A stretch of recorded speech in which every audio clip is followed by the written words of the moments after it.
wanted to take just a couple minutes to talk to you about whey protein and what my criteria is for picking a good one, because I get a lot of questions about this. There's so many different brands and they're hugely variable in price, in ingredients, in all sorts of things.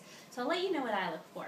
And I've got my humongous barrel of it right here. This is one of my favorite brands. It's the Natural Factors Whey Factors, and it's unflavored.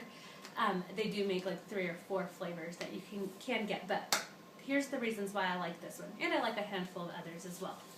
First of all, there's just not a lot of extra junk in it. Really, it's just whey and some enzymes and some probiotics that they've added to this one. If you see a long list of ingredients on yours that has everything from a fat blend to extra sugars to artificial sweeteners to chemical type flavorings to colorings to all that sort of stuff, usually I'll step back and just think, this sort of stuff is kind of tricky.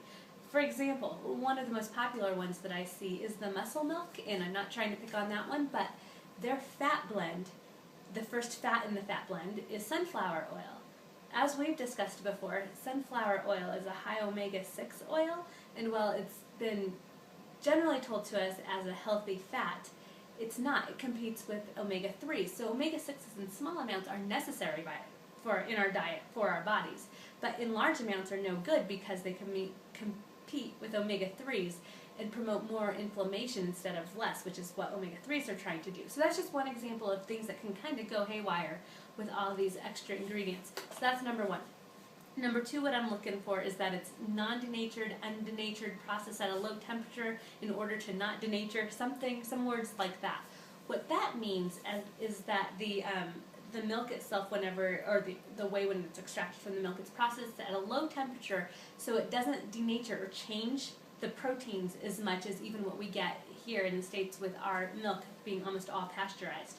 At those high heats, the proteins themselves are changed, and we actually, even though it might reduce the incidence of some bacteria, it really negates and changes a few of the proteins to where they're not even usable by our bodies. What the undenatured protein is it has a lot of L-cysteine in it, and cysteine is used by our bodies, our cells, to promote, it's one of the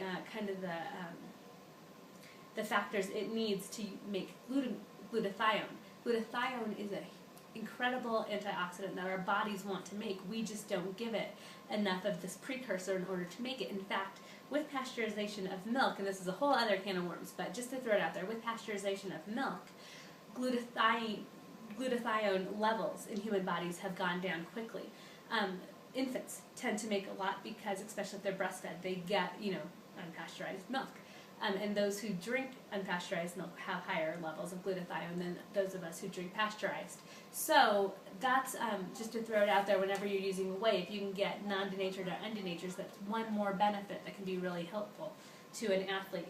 The third big thing I look for is either from an organic source or a source that just says that there's no hormones and no antibiotics used. A lot of times overseas you'll have this be just the normal case.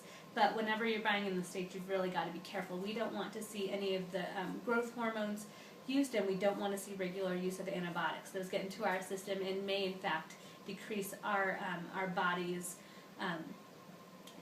the effectiveness of other antibiotics we try then to use once we are sick. Whenever you have all these floating around in our bodies because we consume them, because cows consumed them, or were injected with them, I should say, then that's a problem for us. So 3 things I'm looking for: minimal ingredients, number 2, un or non-denatured, and number 3, no growth hormones and no antibiotics if possible.